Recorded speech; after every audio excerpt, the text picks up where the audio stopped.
initially answered, will China's innovation outperform America's? No. Why? Energy, socioeconomics, political solidness, and culture of opportunity. Energy. The United States just turned into the world chief in petrol and petroleum gas assets. That implies that the United States doesn't need to import energy to fuel power. Plentiful power implies modest power. Modest power implies bountiful power, capital, to spend in R&D. The British Empire drove in innovation on the grounds that the whole political device was a proficient guide of crude materials conveyed to England legitimate, which worked as a solitary monstrous manufacturing plant. It directed this sort of force and development since it essentially had the most crude force of any progress up to that point.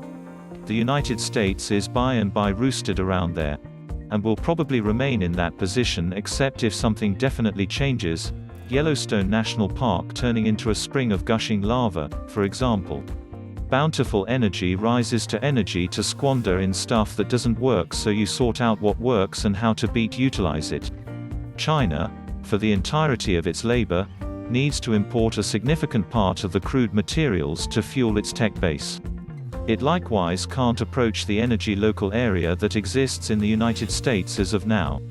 Endeavors by China to procure the sort of the energy saves that the United States has characteristically will destabilize its discretionary circumstance, similar to the issues it has in the South China Sea. The energy it exhausts to get more energy will sap its R&D. As a mainstream responder to this inquiry had noted, when you are redirecting money to building and keeping up military gear, you can't place that into innovation.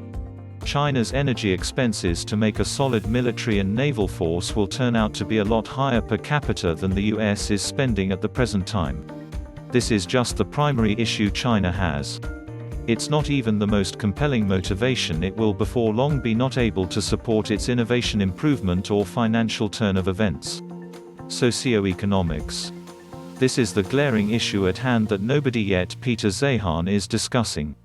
The whole world is roosted in an unstable segment circumstance where the most gainful populace, the 40 to 50 child of post-war America segment, is at its pinnacle interest in the economy, yet this unrivaled success is going to come colliding with an end when the boomer age resigns and turns into a channel on the economy rather than a profitable piece of it. China slaughtered its more youthful age by its one youngster for each family strategy. At the point when its boomer age resigns, the age that follows it will be not able to adapt to the enormous monetary channel retirement financing will cause. No capital, no speculation. No venture, no tech research. The free capital that powered China's dangerous ascent over the most recent 30 years will go to a sudden stop. At the point when the accident hits, somewhere close to now and 2024, China will have more major problems to manage than trend-setting innovation. Its economy will look like Japan's as of now. Conversely, the socioeconomics of the United States are significantly more positive even with the inescapable hindrance, and will recuperate considerably more rapidly than China's will or Europe's will. That implies that the United States, as well as having plentiful modest energy to fuel tech improvement, will have the youthful enthusiastic populace to put resources into tech advancement. A segment that inclines to more seasoned individuals likewise is more traditionalist and less creative. The older are worried about safeguarding their abundance and strength and are for the most part not keen on whatever is dangerous or untested. At the point when the older dwarf the adolescent, anticipate that more conservative developmental technology should arise instead of forefront. Political stability. China is inside a lot more like a savage upheaval than the United States is, as opposed to manner of speaking in the press. The last brutal upheaval in America occurred over 150 years prior. Most Americans have never seen viciousness face to face, and the constitutional republic that exists in the United States stays a successful method of relieving the brutal propensities that draw down systems. China, then again, has had in any event two rough inner conflicts inside the most recent 70 years, and its authoritarian government inclinations establish a climate of power and limitation that in hundreds of years past has demonstrated to be dry fuel for savage unrest. That is simply inside pressures. Remotely, China is in an exceptionally unpleasant area. It has conflicted viciously with its neighbors on different occasions. Once with the Soviets. It is effectively occupied with attacking Tibet, and is saber-shaking with Japan and Taiwan. India, the second most crowded country on the planet, isn't frightfully agreeable to China, all things considered. History is extremely unpleasant to would-be superpowers encircled by unfriendly states, particularly when they, at the end of the day, are administered by authoritarian systems who want to control their populaces instead of give them opportunity. It didn't make any difference how mechanically progressed France or Germany were during the 1800s, or even how effective they were on the front line. While they prevailing for a period, they couldn't crush the entirety of their adversaries, and tragically China's very boundary uncertainty is probably going to bring down its innovative ability considerably more rapidly than energy reliance and socioeconomics. Interestingly, the United States imparts lines to free expresses that have, through long insight, discovered that it's smarter to become friends with the Americans than it is to battle them. Canada and Mexico are well inside the United States monetary circle and add to its tech industry.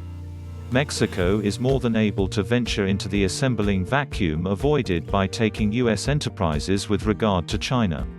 No country in the United States side of the equator has the ability to challenge them militarily or monetarily. Most would prefer not to attempt, and the rare sorts of people who do, Cuba and Venezuela, are near the very edge of breakdown even without dynamic United States hostility towards them. Culture of freedom and cooperation. Ultimately, the United States will stay an innovation chief since Americans uninhibitedly collaborate and are brought together without top-down pressure. China's business visionaries are propelled by endurance. That implies they have one opportunity to succeed, and on the off chance that they bomb once, they're finished. That makes them magnificent specialists who do a ton of essential things well indeed, basically since, supposing that they don't do them well, they bite the dust. American history is generously dispersed with business people who fizzled at everything aside from the one thing that in the long run hauled them out into progress. There's a strength in that versatility that China's tech culture can't stay aware of. It isn't so much that American researchers are more brilliant or far superior financed than Chinese, Japanese, German, or Russian researchers, it's that an American can fizzle at everything and still, with enough excitement, prevail regardless of everything. The Apollo mission is a gigantic illustration of American advancement at work. At the point when JFK pronounced America would be first to the moon, NASA was well behind the USSR and ELDO projects. But since of intangibles moved by no other country on Earth, NASA fostered a frameworks designing technique that impelled him to the moon in front of every other person. This is definitely not a detached model. In the last part of the 1800s, Taylor fostered a modern and administrative technique that put the US in front of everybody, including the British Empire. The United States drove the world in modern creation as a result of Taylor's adequacy. As of now, the United States is growing new administration speculations and frameworks designing strategies that will be just about as progressive as Taylor's techniques, and the fuel that makes them work is similar intangibles created by what is as yet the most politically free human advancement on the globe. America has been enhancing since Alexis de Tocqueville composed his popular composition on America. It developed in the Gilded Age. It advanced in the Age of Flight, and it is as yet developing in intangibles that the remainder of the world never comprehended regardless and can't want to beat until it comprehends what makes America incredible. One final element: logistics. In World War II there's proof that both Japan and Germany were a lot more like a compelling atomic gadget than is openly known. Just America had the security to connect the undertaking with finish and the air power to put it where it should have been. I'm completely mindful that China can possibly coordinate or surpass the United States in specific innovations. I'm just very distrustful that China will actually want to really utilize these advancements such that will steer the results of true force in support of themselves. This example has been rehashed again and again where the United States is concerned. German designing was better than United States designing in World War II. The Germans just couldn't utilize it in a significant manner. And the system they decided to utilize their extravagant tech was inept and similar to frantic science. English steam innovation was superior to American innovation in the Victorian era.